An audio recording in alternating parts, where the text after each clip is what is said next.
Let us talk a little bit about parts of a box. Now, we have the content box, which is where the content is displayed. Then we have padding, which sits around the content as white space.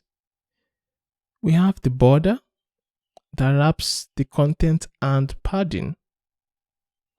And then we have the margin, which is outside the border, and it's white space between this box and other elements.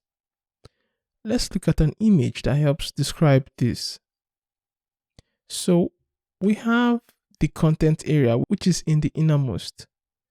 Then we have the padding, which is around the content. The content cannot extend into the padding. The padding is just white space around the content. You can increase the padding, that will increase the white space around the content. After the padding, you have the border. So this is generally the element from the border to the content.